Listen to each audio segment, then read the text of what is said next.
Assalamualaikum warahmatullahi wabarakatuh. Selamat pagi, tabi pun. Salam olahraga, jaya.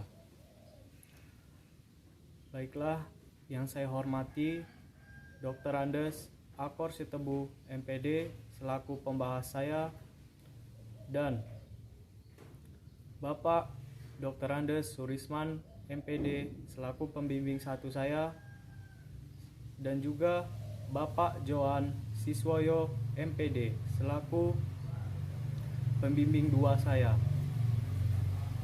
Baiklah, terima kasih. Untuk selanjutnya saya akan mempresentasikan seminar proposal saya yang berjudul Hubungan Daya Ledak Otot Lengan dan Koordinasi Mata dan Tangan terhadap Hasil Cespas Bola Basket Siswa Kelas 10 SMA Negeri 1 Kota Agung. Baiklah, agenda presentasi yang pertama adalah pendahuluan. Untuk yang kedua, kajian pustaka. Dan untuk yang ketiga, metode penelitian. Baik, untuk yang pertama, pendahuluan. A. Latar belakang. Pendidikan jasmani adalah pembelajaran yang dilakukan untuk berperilaku hidup sehat dengan berolahraga untuk membentuk aspek kepribadian, fisik maupun rohani, serta mempengaruhi kognitif, afektif, dan psikomotor. Permainan bola basket adalah permainan yang menarik jika dirancang oleh pemainnya dengan memberikan bentuk variasi dan penguasaan teknik dasar. Perkembangan teknologi yang sangat pesat memudahkan setiap orang dalam melakukan segala sesuatu hal. Bermain bola basket, generasi saat ini hanya menggunakan gadget dalam penggunaannya. Tidak diperlukannya teknik saat bermain, hanya di gadget itu saja. Ini merupakan tugas berat bagi guru pendidikan jasmani ke depan, maka diperlukan komitmen dan fokus pendidikan jasmani yang mengolah fisik, yang tujuannya agar sehat dan bugar. Untuk yang selanjutnya, chest pass merupakan teknik dasar dalam permainan bola basket, dikarenakan operan sangat cepat sehingga musuh sulit untuk mengambil bola tersebut. Berdasarkan pengamatan yang penulis lakukan hari Senin tanggal 13 September tahun 2021, pada jam pembelajaran penjas materi bola basket passing chest pass, beberapa siswa kelas 10 SMA Negeri 1 Kota Agung saat melakukan chest pass masih terkendala secara nyata kekurangan yang nampak siswa saat chest pass.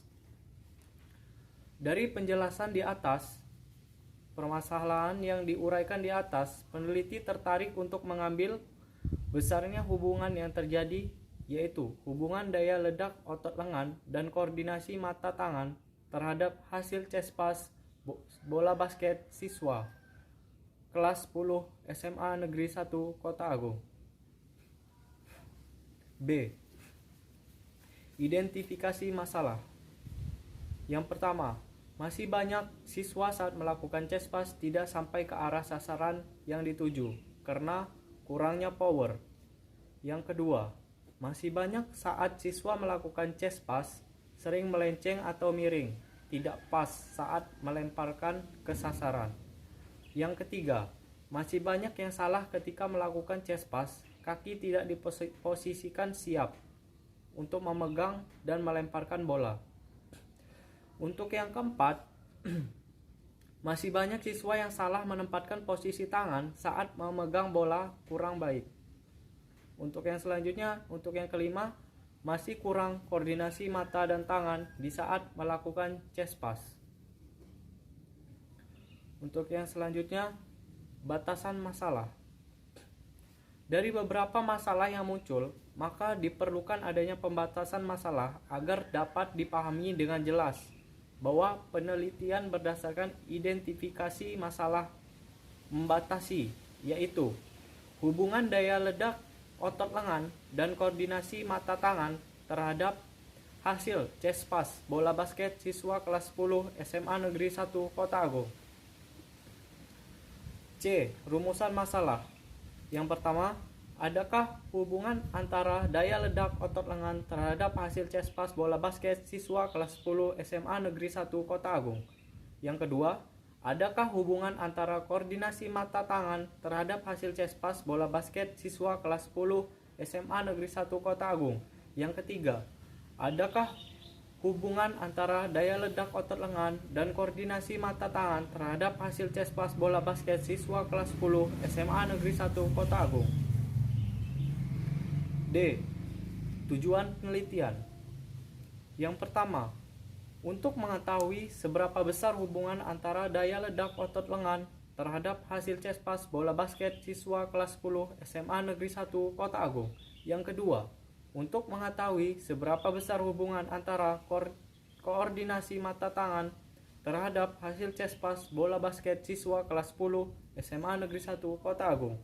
Yang ketiga, untuk mengetahui seberapa besar hubungan antara daya ledak otot lengan terhadap hasil CESPAS bola basket siswa kelas 10 SMA Negeri 1 Kota Agung. E. Manfaat penelitian. Yang pertama, aspek teoritis, memberikan informasi tambahan ilmu pengetahuan dalam olahraga bola basket. Yang kedua, aspek praktis. Bagi guru, penelitian ini diharapkan agar lebih memotivasi peserta didik dengan mengembangkan kualitas pembelajaran. Bagi mahasiswa, membentuk siswa agar lebih mengetahui dan memaksimalkan tingkat keterampilan saat melakukan CESPAS pada bola basket. Bagi peneliti, dapat dijadikan pembelajaran, mengembangkan ilmu olahragawan, dan menambah wawasan. Untuk selanjutnya, profesi. Penelitian ini dapat digunakan sebagai masukan dan memberikan informasi. Baik, untuk yang selanjutnya yaitu yang kedua adalah tinjauan pustaka. Yang pertama, pengertian pembelajaran. Menurut Suwardi 2018 halaman 7 mengatakan bahwa pembelajaran adalah proses interaksi peserta didik dengan pendidik dan sumber belajar pada suatu lingkungan belajar. Pembelajaran merupakan bantuan yang diberikan pendidik agar dapat terjadi proses perolehan ilmu dan pengetahuan, penguasaan, kemahiran, dan tabiat, serta pembentukan sikap dan kepercayaan pada peserta didik. Menurut Umar Hamalik 2015 halaman 57, pembelajaran adalah suatu kombinasi yang tersusun meliputi unsur-unsur manusiawi, material, fasilitas, perlengkapan, dan prosedur yang saling mempengaruhi mencapai tujuan pembelajaran. Adapun komponen-komponen pembelajaran menurut Gegne dalam Andayani 2015 halaman 68 meliputi: yang pertama, pengaturan pendidik dan peserta didik; yang kedua, struktur peristiwa belajar mengajar; yang ketiga, peranan pendidik dengan peserta didik dalam mengolah pesan; yang keempat, proses mengolah pesan; yang kelima, tujuan belajar yang mencakup keterampilan intelektual, strategi, kognitif, dan inovasi verbal. Dalam hal ini, komponen yang sangat diperlukan dalam pembelajaran agar dapat mengetahui apa saja yang dibutuhkan saat pembelajaran, dan dari situlah terdapat manfaat-manfaat yang dirasakan peserta didik ketika saat melakukan kegiatan pembelajaran. Untuk yang selanjutnya, yang kedua, pendidikan jasmani. Menurut Bailey and Fine dalam Herman Tarigan, pendidikan jasmani adalah sebagai proses yang menguntungkan dalam penyesuaian diri, emosional, dan etika sebagai akibat yang ditimbulkan melalui pilihannya yang baik aktivitas fisik yang menggunakan sebagai besar otot tubuh. Tujuan pendidikan jasmani dalam Undang-Undang Nomor 4 Tahun 1950 tentang dasar-dasar pendidikan dan pengajaran di sekolah, bab 4 pasal 9, bahwa pendidikan jasmani mempunyai tujuan pendidikan sebagai: yang pertama, perkembangan organ-organ tubuh untuk meningkatkan kesehatan dan kebugaran jasmani; yang kedua, perkembangan neuromuskular; yang ketiga, perkembangan mental emosional; yang keempat, perkembangan sosial; dan kelima, perkembangan intelektual.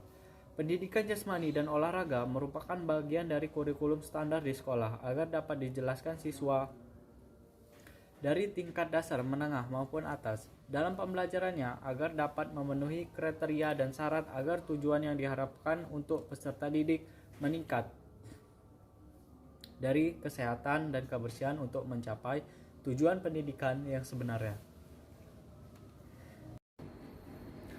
Untuk yang selanjutnya, pengertian motorik. Menurut Zulkifli dalam Samsudin 2008, halaman 11 menjelaskan bahwa motorik adalah segala sesuatu yang berhubungan dengan gerakan tubuh yang di dalamnya terdapat 3 unsur yang menentukannya, yaitu otot, saraf, dan otak.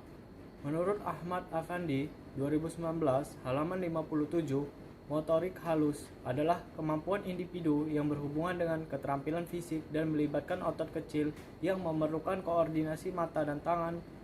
Saraf motorik halus dapat dilatih pemberian rangsangan yang kontinu secara rutin. Menurut Sunardi dan Sunario 2007 halaman 113 dan 114 menjelaskan motorik kasar adalah kemampuan gerak tubuh yang menggunakan otot-otot besar, sebagian besar atau seluruh anggota tubuh. Motorik kasar diperlukan agar anak dapat duduk, menendang, berlari, naik turun tangga, dan sebagainya. Untuk yang ketiga, bola basket. Menurut Perbasi 2010 halaman 1, bola basket merupakan olahraga permainan yang dimainkan oleh 2 regu, masing-masing regu terdiri dari 5 pemain, di mana tiap regu berusaha memasukkan bola dalam keranjang mencegah lawan mencetak angka. Untuk yang selanjutnya, menurut Akor Sitebu 2017 halaman 14, bola basket dimainkan oleh 2 tim yang masing-masing terdiri dari 5 pemain. Tujuan dari masing-masing tim adalah untuk mencetak angka ke keranjang lawan dan berusaha mencegah tim lawan mencetak angka. Untuk gambar lapangan dan ring basket. Lapangan dengan ukuran panjang 28 meter dan lebar 15 meter, masing-masing dapat ditambah atau dikurangi atau berubah. Panjang tidak boleh lebih atau kurang dari 2 meter dan lebar garis akhir tidak boleh lebih dari 1 meter. Dan lebar atau tebal garis masing-masing 5 cm. Untuk papan pantulan terbuat dari kayu atau bahan yang tembus pandang transparan dengan tebal 3 cm sesuai dengan kekerasan kayu. Untuk lebarnya sendiri 1,80 cm dan tingginya 1,20 meter. Permukaannya rata dan bila tidak tembus pandang harus berwarna putih. Permukaan ini ditandai dengan di belakang ring dibuat petak persegi panjang dengan ukuran 59 cm dan tingginya 45 cm dengan lebar garis 5 cm. Garis dasar berbentuk 4 persegi panjang tersebut dibuat rata dengan ring. Untuk yang selanjutnya ring basket. Keranjang bola basket memiliki garis tengah berukuran 0,45 meter. Tingginya sebuah ring adalah 3,5 meter. Panjangnya tali ialah 0,45 meter dan panjang ring ialah 40 meter. Tinggi tiangnya ialah 3,3 meter dari atas lantai dan tiang ring terbuat dari bahan besi dengan diameter 20 mm. Untuk yang selanjutnya, menurut Yulis Y.A. Dejami 2018 halaman 34-56 bahwa dalam teknik dasar dalam bermain bola basket yaitu ada dribble, passing, dan shooting. Dapat dijelaskan sebagai berikut. A. Dribble atau menggiring adalah salah satu membawa bola ke segala arah dengan memantulkannya terus-menerus ke lantai menggunakan satu tangan secara bergantian bila diperlukan. Yang B. Menurut Denny Kusasi menyatakan passing dan cutting adalah fundamental basket yang sering terabaikan untuk dilatih. Seseorang pemain harus mengembangkan skill passing demi kesuksesan timnya. Prinsip dasar passing adalah kecepatan target, timing, trik, dan komunikasi. Untuk yang selanjutnya, jenis-jenis passing menurut Yulis Y.A. Dejami 2018 halaman 34 sampai dengan 56. Chest pass, operan dada, passing dada, atau operan dada adalah operan yang paling sering digunakan dalam permainan bola basket. Operan ini selalu harus dengan menggunakan dua tangan. Untuk yang selanjutnya, overhead pass, operan atas, passing atas atau operan atas ini dilakukan dengan dua tangan. Biasanya dilakukan jika pengoperannya lebih tinggi dari penerima atau kalau pemainnya tersebut mengoper sangat ketat dijaga oleh lawan rapat penjagaannya. Untuk yang selanjutnya itu bounce pass. Operan ini berguna atau bermanfaat ketika ada musuh lawan di antara mengopor dan menerima bola, apalagi jika lawan yang menghalangi itu bertubuh lebih tinggi. Nah, operan ini sangat efektif sekali. Untuk yang selanjutnya adalah tekniknya adalah shooting atau menembak. Gerakan mendorong bola ke arah ring untuk mencetak angka, baik dari posisi diam ataupun sambil bergerak. Sebuah tim tidak akan mencetak angka kemenangan kalau tidak pernah menembak. Nah, untuk jenis-jenis shooting sendiri ada 1. Jump shot atau menembak sambil melompat. Menembak dengan cara ini sangat efektif bila jarak tembak cukup jauh atau sedang dihadapi lawan. Biasanya menembak dengan cara ini memiliki tingkat akurasi tinggi. Tembakan melompat di belakang ini merupakan salah satu keterampilan patut dikuasai oleh setiap pemain. Untuk yang selanjutnya itu adalah layup, menembak sambil melayang. Layup shoot adalah mencetak angka atau memasukkan bola dengan melayang setinggi-tingginya. Setelah dua langkah panjang terakhir, cara memasukkan bola ke keranjang dengan satu tangan, sedangkan kalau memasukkan bola dengan dua tangan hingga sampai menggantung di ring biasanya disebut slam dunk. Untuk yang ketiga selanjutnya adalah one hand set shot. Menurut Denny Kusasi 2018 halaman 50, set shot adalah melakukan shooting tanpa melompat. Teknik tembakan dengan satu tangan atau one hand set shot.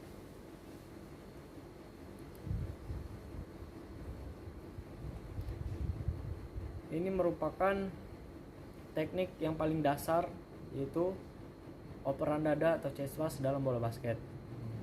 Chest pass merupakan teknik yang paling sering dilakukan pada saat bermain bola basket. Menurut Kusasi 2007 halaman 28, chest pass merupakan jenis passing yang paling efektif apalagi pada saat pemain tidak dijaga. Sedangkan menurut Ahmadi 2007 halaman 13, mengoper bola dengan dua tangan di depan dada merupakan operan yang sering dilakukan dalam suatu pertandingan bola basket. Nah, untuk tujuan dari chest pass-nya sendiri dalam permainan bola basket adalah untuk mengoper teman satu tim dengan operan cepat dan tepat. Operan di depan dada ini merupakan jarak yang dekat. Nah, untuk selanjutnya teknik sangatlah penting untuk mencegah dari pemain lawan mengambil bola. Juga berpotensi menciptakan peluang untuk mencetak poin. Untuk manfaat chest pass sendiri adalah untuk mempermudah posisi operan di depan dada sehingga tidak mudah untuk direbut oleh pihak lawan. Mengamankan bola saat mengumpan kepada teman satu tim karena operannya sangat cepat. Mempercepat gerakan dari satu pemain ke pemain lainnya dengan satu tim dalam satu tim. Pelaksanaan chest pass, hal yang pertama yang harus dilakukan adalah memegang bola dengan kedua tangan. Bola berada di depan dada di bawah dagu. Kedua siku ketiak terbuka, jari terbuka normal dan rileks, pandangan ke depan ke penerima bola. Kedua jempol dan jari telunjuk seolah membentuk segitiga. Putar kedua pergelangan tangan ke arah dada sehingga kedua jempol berada di bawah bola. Kedua siku terbuka, lengan setinggi bahu, mendorong bola ke arah dahi orang yang menerima sambil satu kaki maju agar tenaga dorongan lebih kuat. Kedua lengan tetap lurus ke depan sampai bola diterima, jari-jari menggantung rileks. Untuk yang selanjutnya adalah kelima, kondisi fisik.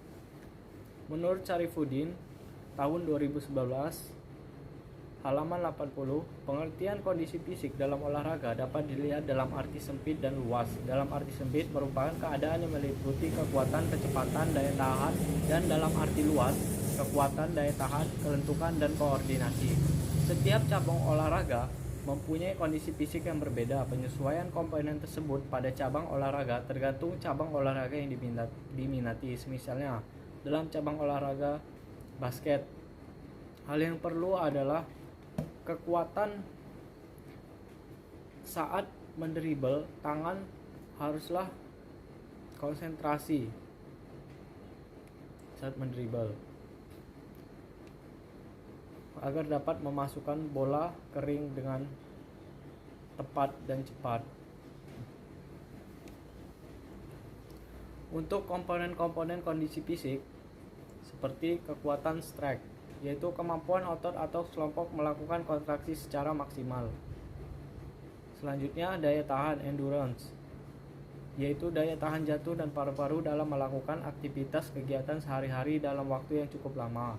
Untuk yang selanjutnya daya otot muscular power, yaitu kemampuan perpaduan antara kekuatan dan kecepatan. Selanjutnya kecepatan atau disebut dengan speed, yaitu gerakan yang didapat memberikan kesamaan dengan waktu yang singkat. Daya lentur atau flexibility, yaitu kemampuan yang dapat menggerakkan tubuh satu ruang gerak tanpa mengalami cedera. Selanjutnya kelincahan agility, yaitu dapat mengubah posisi tubuh dari sisi ke sisi dengan cepat. Keseimbangan juga perlu, yaitu untuk mempertahankan sikap posisi tubuh agar tubuh mudah roboh melakukan gerak. Untuk selanjutnya koordinasi atau koordination agar dapat melakukan gerakan tepat dan efisien. Yang keenam, daya ledak otot lengan. Menurut Harsono 2018 halaman 99, daya ledak adalah kemampuan otot untuk menggerakkan kekuatan maksimal dalam waktu yang sangat cepat. Menurut Syarifuddin 2013 halaman 74, daya ledak berada antara kekuatan maksimal dan kecepatan gerak yang cenderung bergerak lebih ke arah kecepatan gerak atau ke arah kekuatan maksimal menurut besaran beban atau hambatan. Yang ketujuh adalah koordinasi mata tangan. Menurut Harsono 2018 halaman 160, atlet yang punya koordinasi yang baik adalah atlet yang juga mampu mengubah dan berpindah secara cepat dari pola gerakan yang satu ke pola gerakan yang lainnya, sehingga gerakannya menjadi efisien. Menurut Pompa dalam Syarifuddin 2013 halaman 119 mengemukakan bahwa koordinasi merupakan suatu kemampuan yang sangat kompleks, sangat terkait dengan kecepatan, kekuatan, daya tahan, dan kelentukan. Untuk yang selanjutnya, ketiga, metode penelitian. A. Jenis penelitian. Menurut Ari Kunto 2010 halaman 3, metode deskriptif korelasional adalah metode pertautan atau metode penelitian yang dimaksud untuk menyelidiki keadaan, kondisi, atau hal lain yang sudah disebutkan yang hasilnya dipaparkan dalam bentuk laporan penelitian. Dianalisis menggunakan analisis person product moment, membahas hubungan variabel terikat dengan dua atau lebih variabel bebas. Sesuai dengan judul penelitian ini, untuk mengetahui seberapa besar hubungan antara daya ledak otot lengan dan koordinasi mata tangan terhadap hasil CESPAS pada siswa kelas 10 SMA Negeri 1 Kota Agung. Baik, untuk selanjutnya B. Populasi dan sampel. Menurut Sugiono 2012 halaman 80, populasi adalah wilayah generalisasi yang terdiri atas suatu objek yang mempunyai kualitas dan karakteristik tertentu yang ditetapkan oleh peneliti untuk dipelajari dan kemudian ditarik kesimpulan. Sedangkan menurut Ari Kunto 2010 halaman 173, populasi adalah keseluruhan subjek penelitian. Jadi populasi merupakan jumlah seluruh yang ada di suatu tempat memiliki karakteristik tertentu dalam penelitian. Dari pernyataan di atas, populasi dan penelitian ini adalah siswa kelas 10 SMA Negeri 1 Kota Agung sebanyak 321, laki-laki 144 dan perempuan 177 siswa kelas 10. Sugiono 2012 halaman 81, sampel adalah bagian dari jumlah dan karakteristik yang dimiliki oleh populasi tersebut. Jadi, menurut dua ahli di atas, sampel merupakan sebagian dari jumlah yang akan diteliti dengan menentukan beberapa yang akan diambil sampel dari populasi tersebut. Merujuk pada pendapat Ari Kunto yang menyatakan bahwa untuk sekedar Ancer-ancer, maka apabila subjeknya kurang dari 100, lebih baik diambil semua, sehingga penelitiannya merupakan penelitian populasi. Selanjutnya, jika jumlah subjek besar, dapat diambil 10% sampai dengan 15% atau 20% sampai dengan 25% atau lebih. Maka peneliti mengambil sebesar 20% karena jumlah populasi relatif banyak, 321 siswa kelas 10, maka peneliti menggunakan teknik proporsional random sampling sehingga didapatkan 29 siswa laki-laki dan 35 siswa perempuan dengan jumlah keseluruhan sampel 64 siswa dari kelas 10 SMA Negeri 1 Kota Agung. Untuk yang selanjutnya, teknik pengumpulan data. Menurut Sugiono 2012 halaman 224, teknik pengumpulan data merupakan langkah yang paling strategis dalam penelitian karena tujuan utama dari penelitian adalah mengumpulkan data.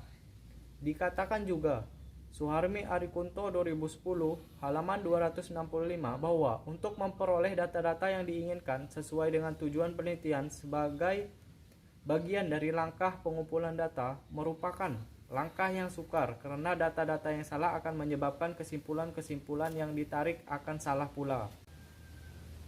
Yang pertama, instrumen two-hand medicine ball put dengan tingkat validitas 0,77 dan reliabilitas 0,84. Menurut Barry L. Johnson dan Jack K. Nelson dalam Nur Hasan 2000, tujuannya adalah mengukur daya ledak otot lengan dan bahu, media dan fasilitas bola medisin seberat 2,7216 kg atau 6 pounds. Untuk yang selanjutnya, kapur atau isolasi berwarna dan tali yang lunak untuk menahan tubuh serta alat ukur atau meteran.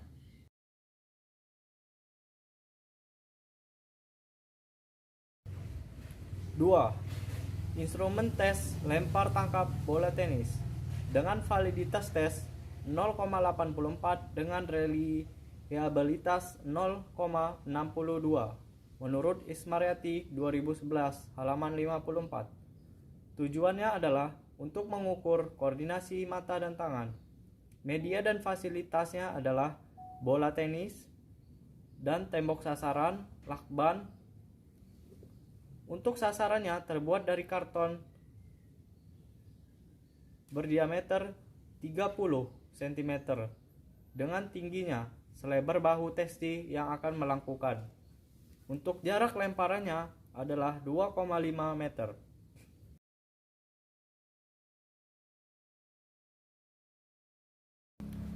D. Instrumen penelitian.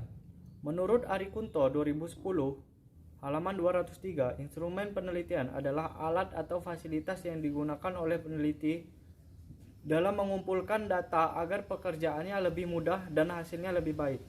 Dalam arti lebih cermat, lengkap, dan sistematis sehingga lebih mudah diolah. Mengukur operan dada atau disebut dengan chest pass, instrumen yang digunakan yaitu passing test dari upper, basketball test, American Alliance for Health, Physical Education, Restriction and Dance. Instrumen ini memiliki validitas sebesar 0,65 sampai dengan 0,95 dan reliabilitas sebesar 0,84 sampai dengan 97.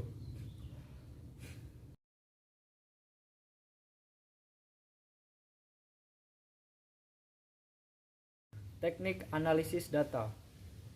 Data yang dianalisis ditunjukkan untuk mengetahui jawaban dari pertanyaan-pertanyaan dalam penelitian. Dalam penelitian ini menggunakan rumus korelasi ganda dan perhitungan manual karena sampel penelitian siswa yang diteliti hanya berjumlah 60 siswa, maka perhitungan statistik dihitung menggunakan Microsoft Excel 2010. Sebelum mencari hubungan antara daya ledak otot lengan X1 dan koordinasi mata tangan X2 dengan hasil chest pass bola basket, maka dilakukan uji validitas dan reliabilitas instrumen. prasyarat. Sebelum menggunakan korelasional, maka akan dilakukan uji-uji di dalam uji statistika klasik, yaitu uji normalitas, uji homogenitas, dan uji linearitas. Yang pertama, uji normalitas. Uji normalitas data dilakukan untuk mengetahui norma tidaknya data yang akan dianalisis. Uji normalitas menggunakan Kolmogorov-Smirnov. Uji homogenitas. Tujuan uji homogenitas sampel adalah untuk mengetahui kondisi data sampel yang diperoleh merupakan sampel berasal dari populasi bervarian, homogen atau tidak homogen. Pengujian homogenitas data dari sampel menggunakan teknik uji analisis one-way ANOVA. Uji linearitas. Uji linearitas dimaksud untuk menguji apakah data yang diperoleh linear atau tidak. Kriteria uji linearitas: jika F hitung kurang F tabel dan P 0,05, maka hubungan kedua variabel dinyatakan linear. Sebaliknya, jika F hitung kurang dari F tabel dan P kurang dari 0,05, maka tidak linear. Dalam penguji kelinearan garis regresi menggunakan uji F, maka uji hipotesis: jika data itu parametrik, maka akan diselesaikan dengan korelasi produk momen, dan jika tidak parametrik, maka digunakan korelasi Rowe dari Sparman.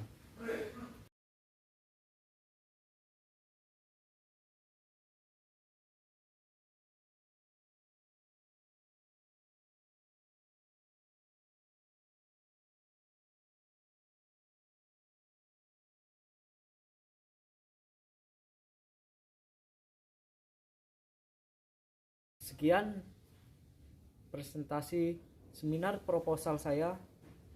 Saya ucapkan terima kasih. Wassalamualaikum warahmatullahi wabarakatuh. Salam olahraga. Jaya.